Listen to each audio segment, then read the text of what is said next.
Ethan Blackwood adjusted his tie as he stepped into the elevator. Rooftop level, he murmured to the attendant, checking his watch for the third time.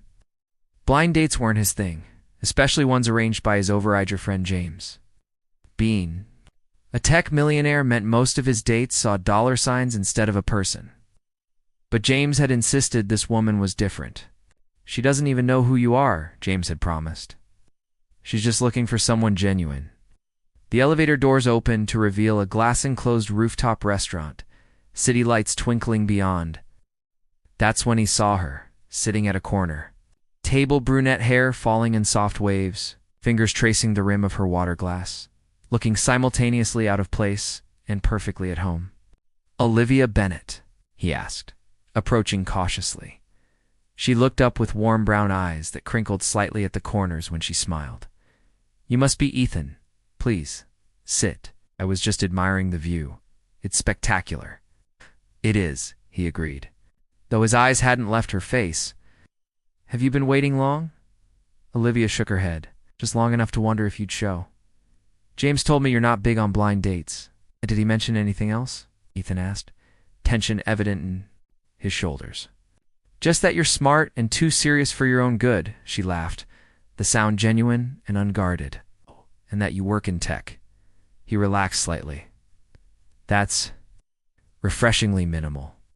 The waiter appeared and Ethan automatically reached for the wine list, selecting a bottle that cost more than most people's monthly rent without thinking. Olivia raised an eyebrow. "I'm more of a house red kind of girl, if you don't mind." Ethan paused, caught off guard. "Of course," changed the order, watching her curiously. Double quotes, "So, what do you do, Olivia?" he asked once they were alone again. "I teach art at the community center downtown," she replied, her face lighting up. "Mostly to kids who wouldn't otherwise have access to creative outlets. It doesn't pay much, but seeing them discover their own voices through art, that's worth everything." Ethan listened, genuinely intrigued. Most women he met were either trying to impress him or trying to extract something from him. Olivia seemed completely uninterested in doing either.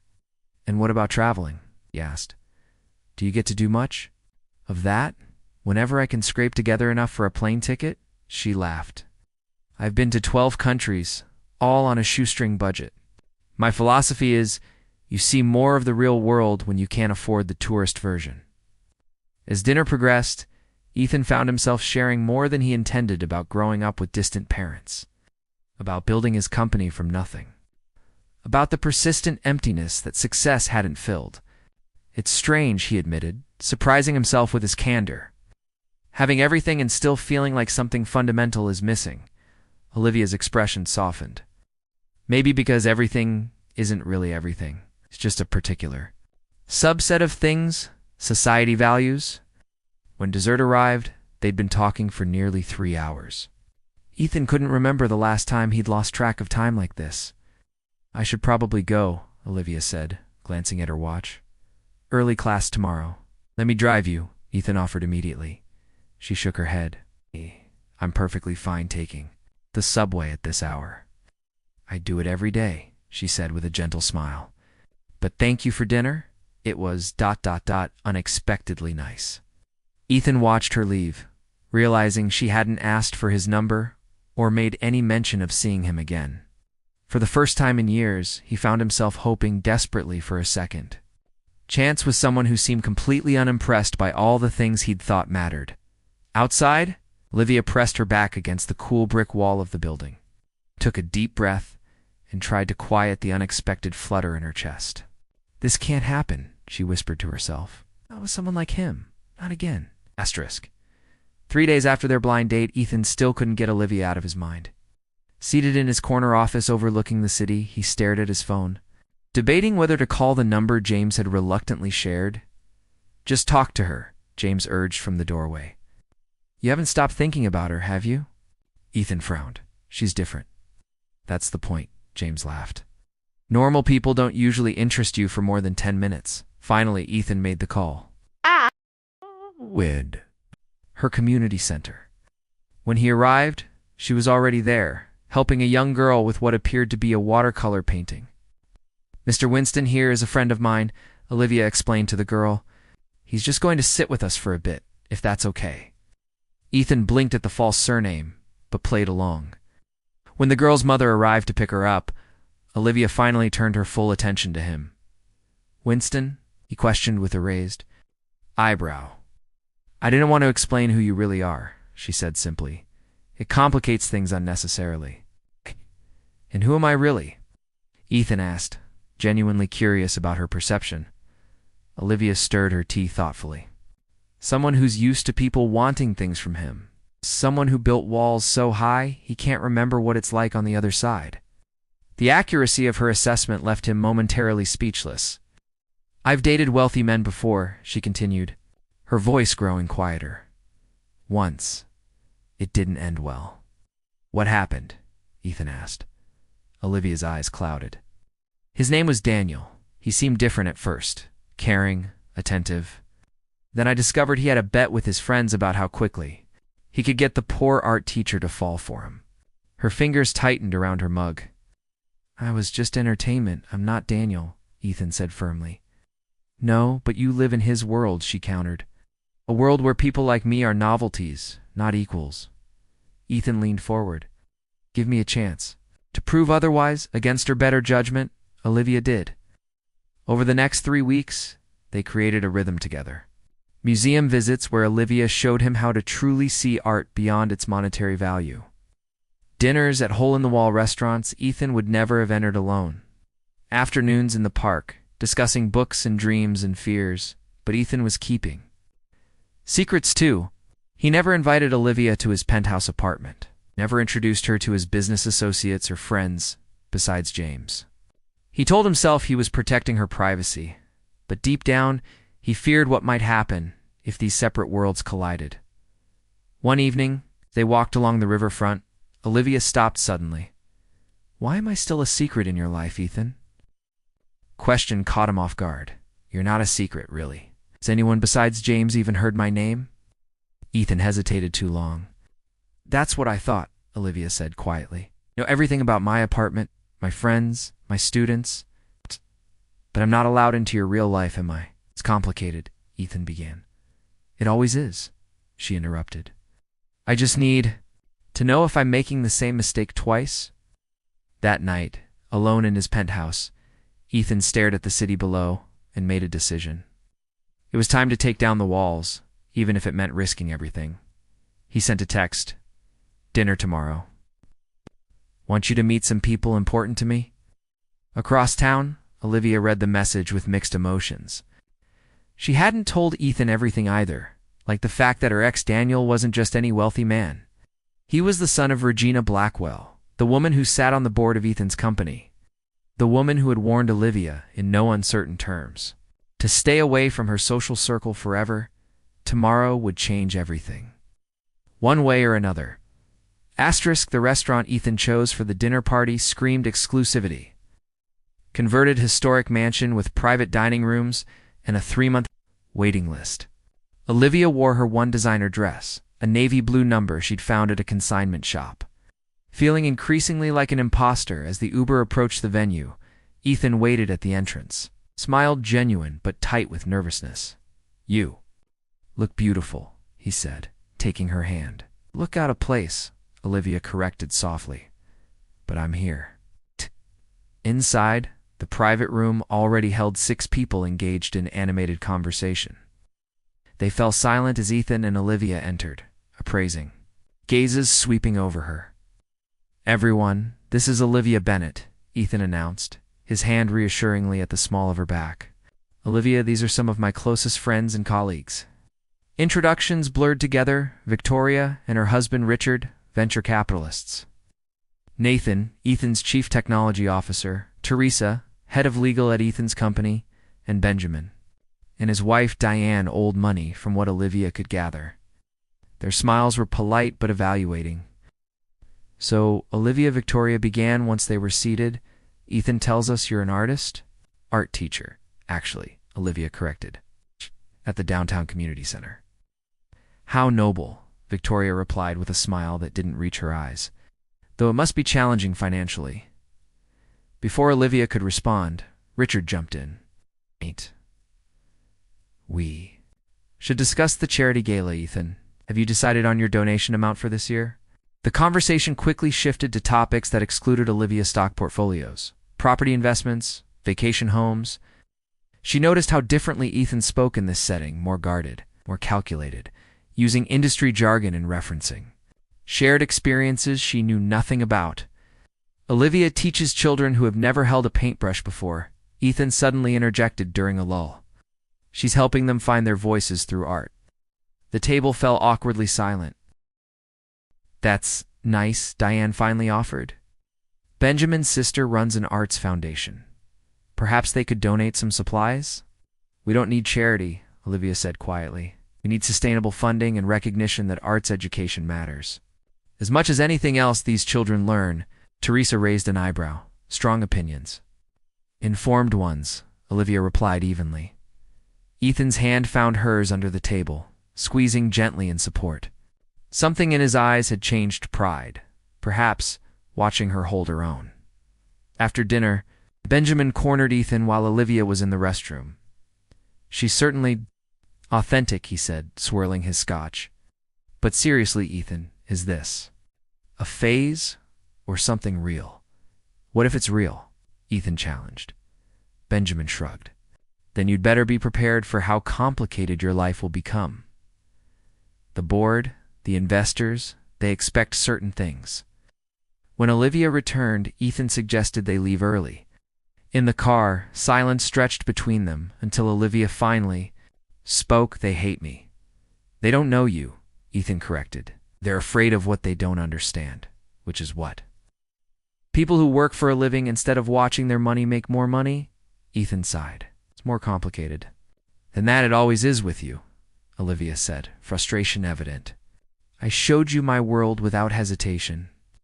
Why is yours so resistant to letting me in? Instead of answering, Ethan directed the driver to change course. 30 minutes later, they pulled up to a gleaming high-rise. Where are we? Olivia asked. My home, Ethan replied simply. It's time you saw all of me, too. The penthouse was stunning but sterile minimalist furniture. Abstract art chosen by a decorator, floor-to-ceiling windows overlooking the city. It felt like a museum, not a home. It's beautiful, Olivia said diplomatically. It's empty, Ethan corrected, watching her reaction carefully. Just like my life was before you. He moved to a desk and retrieved a leather portfolio. I want to show you something I've never shown anyone. Inside were sketches, of surprisingly good ones, of buildings and spaces, unlike the cold modernism surrounding them.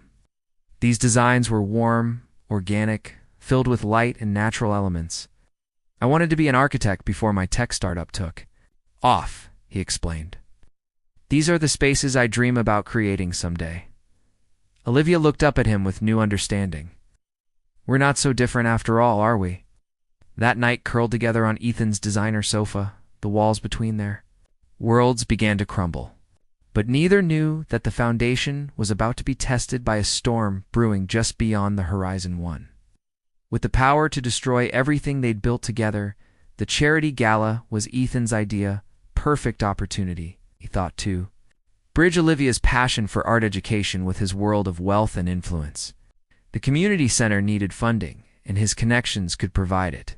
Olivia had reluctantly agreed, though her stomach twisted with anxiety as the date approached. Just be yourself, Ethan assured her, as their limousine approached the Grand Hotel. That's who I fell for. Olivia froze. Fell for.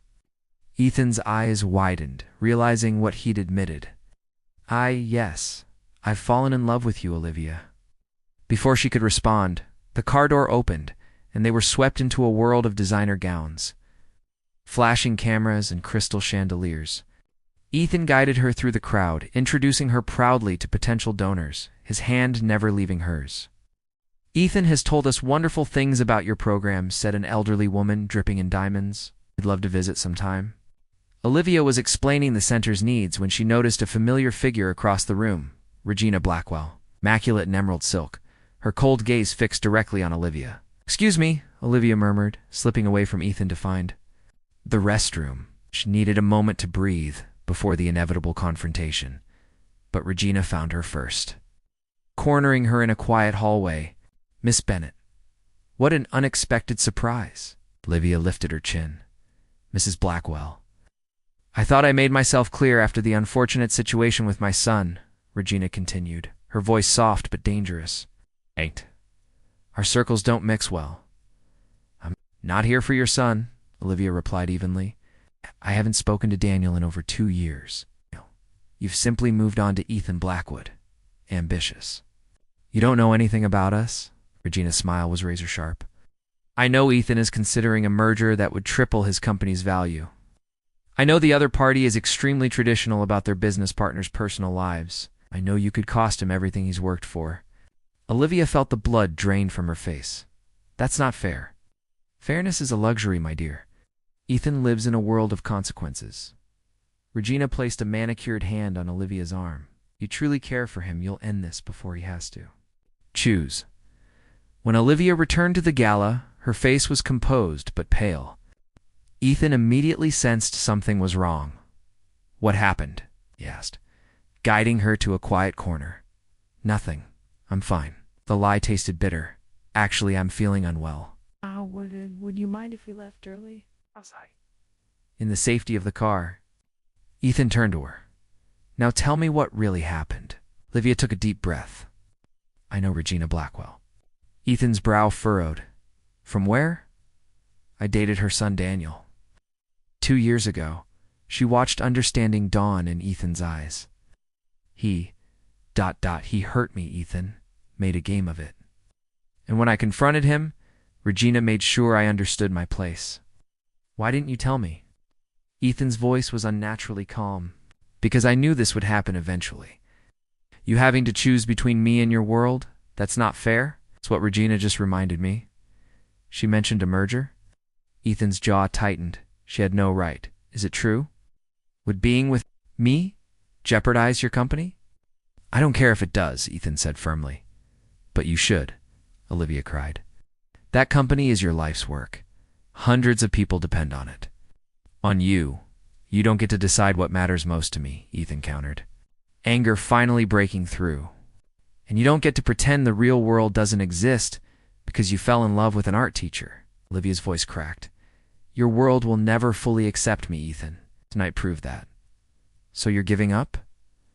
Just like that? Olivia looked out at the passing city lights, tears blurring her vision. I'm being realistic. I come from different worlds. That's an excuse, Ethan said coldly. The truth is, you're scared.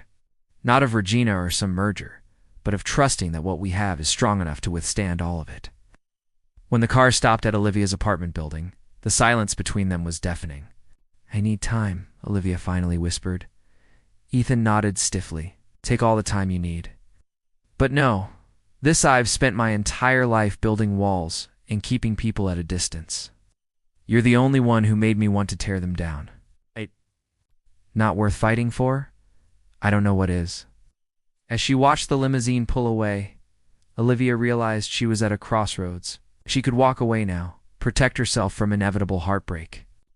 Or she could take the biggest risk of her life and believe that sometimes, against all odds, love really could be enough. Across town, Ethan stared at the city spread before his penthouse windows and made the most important call of his career, one. That would either secure his company's future or change its direction forever. Either way, nothing would be the same after tonight. Asterisk. 2 weeks passed without a word between them. Olivia threw herself into teaching, staying late at the community center, trying to ignore the hollow ache in her chest.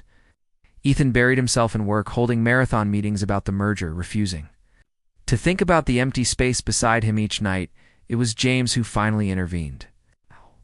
Showing up at Olivia's classroom one afternoon as she cleaned paintbrushes, he's miserable, James said without preamble. And from the looks of it, so are you. Olivia kept her eyes on her task. It's better this way, is it? 'Cause all I see are 2 people punishing themselves for falling in love. She finally looked up. You don't understand the complications. Actually, I do. James leaned against a table. Regina Blackwell approached Ethan about the merger months ago. He was considering it until he met you. Olivia froze. What are you saying? After the gala, Ethan called off the negotiations completely. He told Regina he wouldn't work with any company that based business decisions on who he loved. He didn't. Olivia whispered, horrified, and moved simultaneously. Did. And here's what you don't know about Ethan Montz. He decides something matters. Nothing changes his mind. It's not money, not pressure, not even good sense sometimes. James headed for the door but paused. The question is, are you brave enough to believe him? Across town, Ethan sat in his office, staring at 2 one-way tickets to Florence, a dream Olivia had once mentioned casually. He'd bought them the morning after the gala, a declaration of intent now rendered meaningless. His assistant buzzed. "Sir, there's someone here to see you. She doesn't have an appointment." Ethan's heart lurched. "Send her in." But it wasn't Olivia who entered, it was Regina Blackwell. "Regina," he acknowledged coldly. "Ethan?" She settled into a chair, uninvited. "I've come to apologize." He raised an eyebrow, skeptical. "I interfered where I had no right," Regina continued. "Daniel told me what really happened between him and Miss Bennett 2 years ago. It seems I've misjudged her character significantly." Ethan said nothing, waiting. "You've built something remarkable here," Regina gestured to the office. "But I've been reminded recently that empires mean little without someone to share them with." "What changed your mind?" Regina's composure slipped slightly. "My husband left me last week. 43 years of marriage, and it turns out all my careful social engineering couldn't compete with his assistant, who actually listens when he speaks." She smiled sadly. "Don't make my mistakes, Ethan." After Regina left, Ethan sat motionless, the tickets to Florence still on his desk. Then he grabbed his keys and headed for the door. At the community center, Olivia was locking up when she heard footsteps behind her. "We're closed," she called without turning. "I'm not here for a class." She spun around to find Ethan standing there, looking simultaneously determined and uncertain. "What are you doing here?" she asked quietly, taking a leap of faith. He stepped closer. "I've spent 2 weeks trying to imagine my life without you in it. I can't do it, Olivia." "Ethan, no. Let me finish. I know you're scared. I am too. But being afraid of losing something isn't a good enough reason not to try having it in the first place." Olivia's eyes filled with tears. "Your world will never fully accept me." "Then we'll build our own world," he said simply. "One where art matters as much as algorithms. Where success is measured by happiness, not bank accounts." "It won't be easy," she warned. Ethan smiled. "Nothing worth having ever is." He pulled out the tickets to Florence. "I had this whole plan. Take you to Italy, ask you to marry me overlooking the Arno River at sunset." Olivia gasped. "Marry you? Too soon?" he asked, suddenly nervous. Instead of answering, she closed the distance between them, rising on tiptoes to press her lips to his. When they finally broke apart, both were smiling. "Through tears, is that a yes?" Ethan asked. "It's a, let's start with Florence and see where it takes us," Olivia replied. "I'm still terrified, you know." "Me too," he admitted. "But for the first time in my life, I'm more afraid of playing it safe than taking a risk." 6 months later, Olivia stood in the doorway of their new home, not Ethan's sterile penthouse or her tiny apartment, but a light-filled brownstone they'd chosen together. Inside, children from the community center mingled with Ethan's business associates. James flirted with Olivia's best friend, and even Regina Blackwell made a brief appearance. Bring in an unexpected peace offering a check for the center's new expansion. "What are you thinking?" Ethan asked, slipping an arm around her waist. Olivia leaned into him. "But sometimes the biggest shock isn't meeting someone extraordinary, ... It's realizing they might be the person you've been searching for all along," he finished, remembering the words from one of their earliest conversations. As the evening fell and their guests departed, they stood together in their new home. It's no longer separated by wealth or walls or different worlds, just a people who had taken the greatest risk of all and found, against all odds, that love was indeed enough. The end.